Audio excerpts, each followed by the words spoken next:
ভালোবাসতে চায় প্রাণ খুলে, তাকে ধরে নিতে হবে, কষ্ট তাকে পেতেই হবে।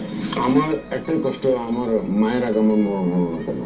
তা আল্লাহ আমার মাকে যখন আমার কাছ থেকে নিয়ে চলে গেল, তখন আমি একদম নিঃস্ব হয়ে পড়লাম আর কি, আমার কিছু নাই আর।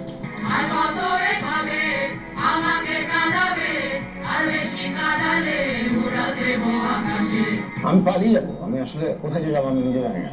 এই পথ পেরিতে আমাকে পায়ের তল অনেকটা ক্ষয়ে গেছে, আমার হৃদয়ের অনেকাংশ মানে রক্তাক্ত হয়ে গেছে, মান অভিমানের পাহাড় অনেক বড় হয়ে গেছে, ভালোবাসার জোয়ার অনেক বেশি হয়েছে। সবকিছু মিলিয়ে একটা সাকসেসফুল লাইফ।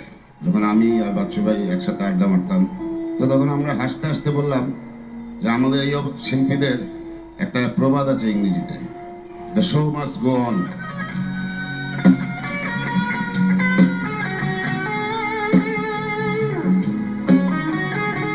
আমি যদি কিবোর্ড ছাড়া এলআরবি রান করতে পারি, তুই কেন পারবি না? প্র্যাকটিস কর, শোটা ভালোই হয়েছে। দেখছো তুমি বলছি না পারবি, দেখছো এই দেখ সব হয়ে যায়, নিয়ত ঠিক থাকবে সব হয়ে যায়। বাচ্চারা শুনে না মনটা অন্যরকম হচ্ছে। আমার ছাত্ররা এসে বলে যে আমাকে একটু বাচ্চু গান তুলে দেন। গিটার হাতে নিলেই তো মনে হয় এটা কিছু করার নেই।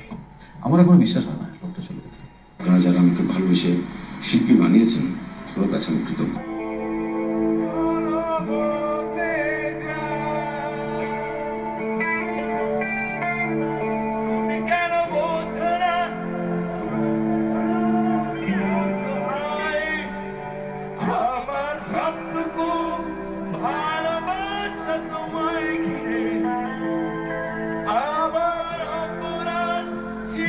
যতটুকু তোমার কাছে তুমি